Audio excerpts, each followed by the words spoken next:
Olá, seja bem-vindo ao canal Roberto Bornacin, um canal dedicado à ciência e tecnologia na área de engenharia mecânica. Hoje venho com mais um episódio da série de metalurgia da soldagem e falarei a respeito da eficiência dos processos de soldagem. Farei uma rápida comparação aqui de um processo para outro, explicando aí por que um é mais eficiente do que o outro. Bora lá então. Bom, vamos começar aqui falando pela soldagem a laser. Bom, a soldagem a laser ela tem uma eficiência muito baixa quando a gente compara com os demais processos. Como você pode ver aqui, ele tem uma eficiência de aproximadamente 5%. E por que isso ocorre? O laser, se você ver lá no episódio que eu falo do processo de soldagem a laser, ele direciona em um pequeno ponto a grande quantidade de energia do laser. Então ele fica em um pequeno ponto. No entanto, o metal tem uma boa refletividade. Então, cerca de 95% dessa energia que é transferida para o metal, que é direcionada ao metal, ela é simplesmente refletida para a superfície e só 5% é absorvida. Então, esse é um ponto negativo desse processo. No entanto, pode, com algumas alterações na superfície, como alteração na rugosidade, no revestimento ou na oxidação, você pode aumentar essa eficiência em até 60%. Já o processo de soldagem a plasma, ele tem uma eficiência um pouco maior. Por quê? Porque ele não sofre dos problemas do processo de soldagem a laser. Não tem o problema da refletividade. No processo TIG, então aqui a gente vai analisar da soldagem corrente contínua, primeiramente, com o eletrodo negativo. Bom, quando você utiliza o eletrodo negativo, lembra lá quando eu disse do processo? Os elétrons são bombardeados à peça de trabalho. O que isso acontece? Você causa menos aquecimento no eletrodo de tungstênio. E isso aumenta aí a efetividade do processo. Por quê? Porque com menor aquecimento do eletrodo de tungstênio, a água do tubo de cobre, a água que circula ali no tubo de cobre, que tem a função de refrigerar o eletrodo, ela, podemos dizer assim, não rouba tanto calor quando os elétrons são bombardeados à peça. Agora, se você já inverte a polaridade, o efeito já é o oposto. Então, você diminui a eficiência quando você aumenta a polaridade. Infelizmente, nesse gráfico aqui ele não demonstra. Ele demonstra quando você utiliza o processo de soldagem com eletrodo negativo. Ele varia aqui nessa região aqui. Então, esse aqui é um valor médio. Outra particularidade também aqui no que se diz respeito à eficiência, quando você utiliza a corrente alternada, para quem estuda um pouquinho de elétrica sabe que a corrente alternada ela é uma senoide que varia negativo, positivo, negativo, positivo. Quando o eletrodo está no intervalo, a corrente está no intervalo negativo na abertura do arco, os elétrons são bombardeados à peça de trabalho.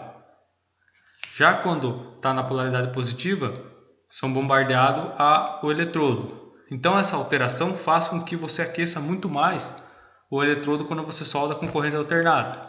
Isso faz com que você também reduza a eficiência, porque justamente você tem a perda de calor por convecção aí pelo dissipador de calor ali no caso, que é o tubo de cobre com a água circulando. Existe também obviamente ali por condução e radiação, mas esse é o mais notável que a gente pode ter. Temos também aqui o processo de soldagem por eletrodo revestido e MIG-MAG. Esses processos aqui, por que eles são um pouco mais eficientes? Porque quando você vai soldar eles, se você analisar bem, tipo, dar uma ampliada lá, você utiliza um microscópio ou uma coisa assim, de uma forma mais ampliada, você consegue ver que formam glóbulos. Se você ver o episódio que eu estou falando de eletrodo revestido e de MIG-MAG, você vai entender o que eu estou falando. Quando você forma os glóbulos, você tem uma energia muito mais concentrada. Isso evita que você perda a energia para o ambiente externo, Você perda calor para o ambiente externo. Logo, a peça vai receber muito mais calor e, consequentemente, você vai ter muito mais eficiência. No vídeo anterior eu falo da equaçãozinha que a gente utiliza para calcular isso. Então, a soldagem desses processos chega aí a aproximadamente 80% de eficiência. Então, já é uma boa vantagem. Temos aqui a soldagem por arco submerso.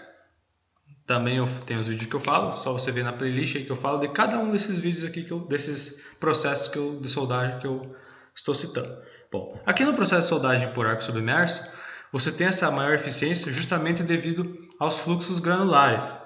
O que os fluxos granulares fazem?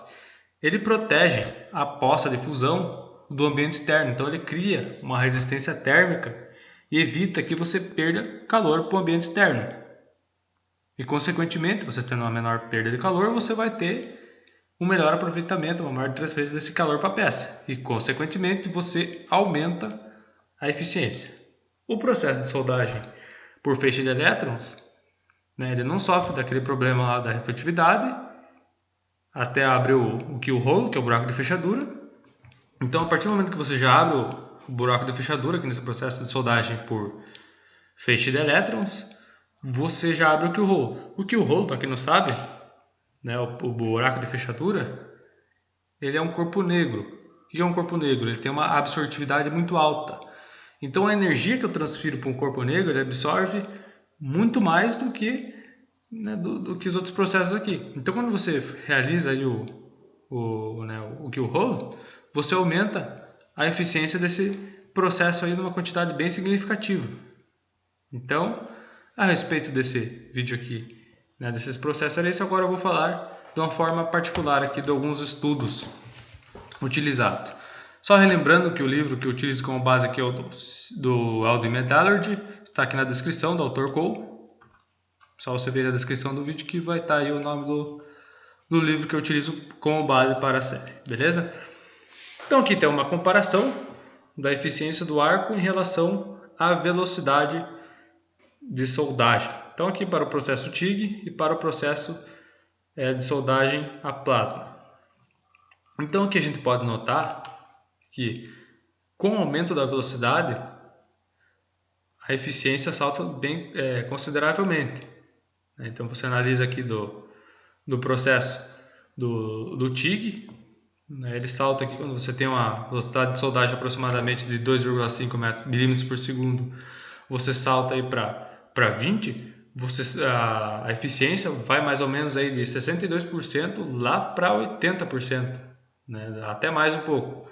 Então a velocidade de soldagem influencia bastante, né? Então é bom você saber disso também. Quando você vai soldar aqui, a velocidade vai influenciar na eficiência. Então, quanto maior for a soldagem até um determinado ponto, a eficiência vai aumentar. E aqui a gente tem também uma comparação, né? Em quadradinhos está o processo TIG, por diferentes autores. Então, todo quadradinho aqui está relacionado, né, à medição da eficiência com o processo TIG, que é o GTAW. E aqui, o processo de soldagem por plasma. Então, aqui a gente pode ver que quando você vai também aumentando a velocidade, você aumenta a eficiência.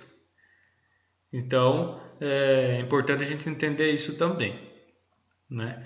E por que aumenta a eficiência?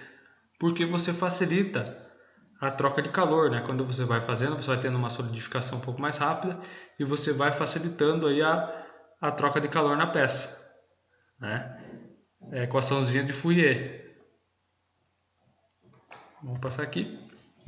Bom, aqui temos também a comparação, só que agora com a corrente elétrica do processo MIG-MAG com o processo de soldagem por arco submerso. Beleza. Então, aqui a gente pode ver que até uma determinada quantidade, o aumento da corrente, a eficiência permanece quase constante aqui, né? Varia bem pouco. Aí, quando você chega a aproximadamente 300 A, a eficiência nesses processos já começa a mudar. Você pode ver que já sobe no MIG-MAG, no processo de soldagem por arco submerso também. Então, é mais para vocês saberem a influência desses parâmetros. Então, quando você aumenta a velocidade, a tendência é de você ter uma efetividade maior, né? Uma eficiência no arco muito maior. Assim como aí você tem que ter podemos dizer assim, um intervalo que a corrente ela é mais eficiente. Ou seja, a peça de calor, a peça de trabalho recebe muito mais calor. Bom, por esse vídeo era esse, né? Como vocês podem ver aqui, o próximo vídeo será a respeito da equação de Rosenthal. É outra equação também importante para a gente calcular aí a taxa de transferência de calor, né? A taxa de resfriamento. Por esse vídeo era isso. Se você gostou, deixa um like. Ficou alguma dúvida, deixa nos comentários aí, que a gente vai responder. Se inscreve no canal. Até o próximo vídeo.